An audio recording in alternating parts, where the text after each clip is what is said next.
লোকসভা নিৰ্বাচন সমাগত অগপৰ বৰক্ষেত্ৰী সমষ্টিৰ সাংগঠনিক সভা আগন্তুক লোকসভা নিৰ্বাচনৰ দিন চমু চাপি অহাৰ লগে লগে অসম গণ পৰিষদ দলৰ নৱগঠিত কেন্দ্ৰীয় কাৰ্যনিৰ্বাহক সমিতিখনৰ সভাপতি অতুল বৰা আৰু কাৰ্যকৰী সভাপতিয়ে ৰাজ্যৰ সকলো জিলাৰ আটাইবোৰ সমষ্টিতে সাংগঠনিক সভা অনুষ্ঠিত কৰাৰ বাবে নিৰ্দেশ দিয়াৰ সময়তে বৃহস্পতিবাৰে নলবাৰী জিলাৰ বৰক্ষেত্ৰী বিধানসভা সমষ্টিত সাংগঠনিক সভাখন অনুষ্ঠিত হয়।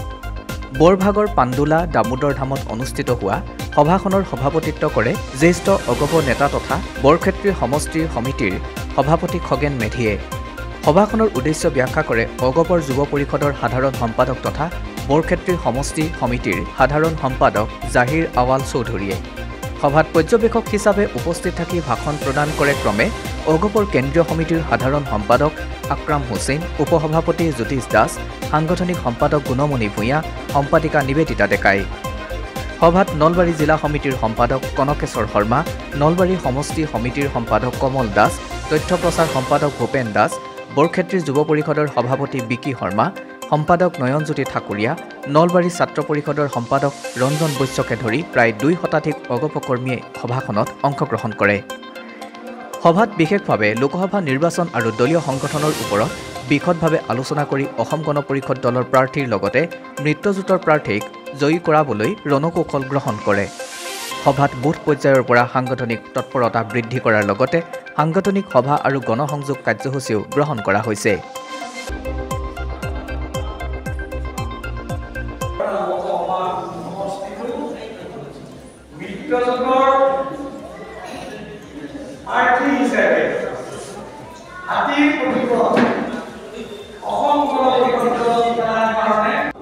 এই সভাখনৰ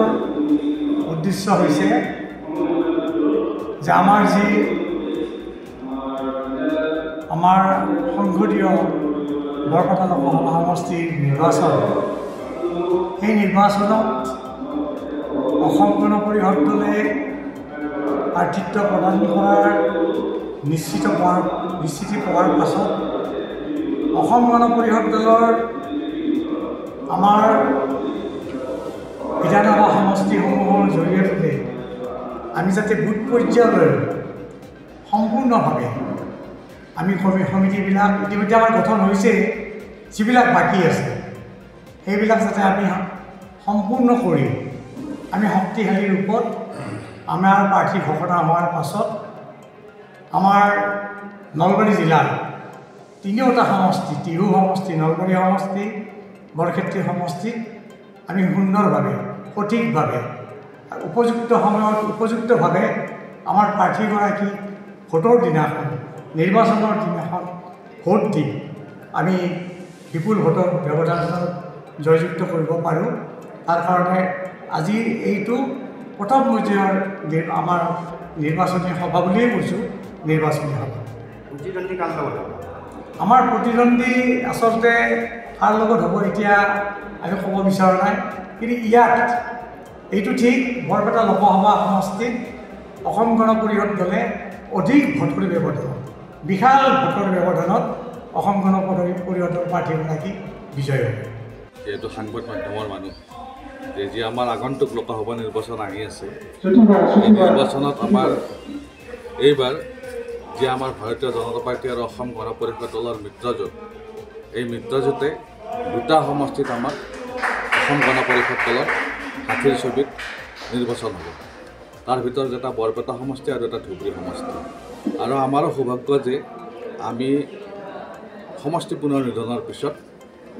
নলবাৰীৰ পৰা বৰক্ষেত্ৰীত আহিলোঁ আৰু নলবাৰী বৰক্ষেত্ৰীৰ 2টা সমষ্টি বৰপেটা লোকসভা সমষ্টিৰ অন্তৰ্গত হ'ল। যিহেতু আমাৰ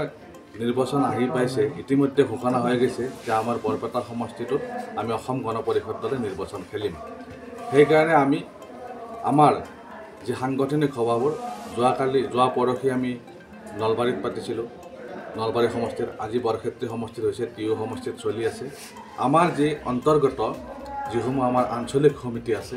এই আঞ্চলিক সমিতিসমূহৰ সভাপতি সম্পাদক, মহিলা পৰিষদ, ছাত্ৰ পৰিষদ, যুৱ পৰিষদ,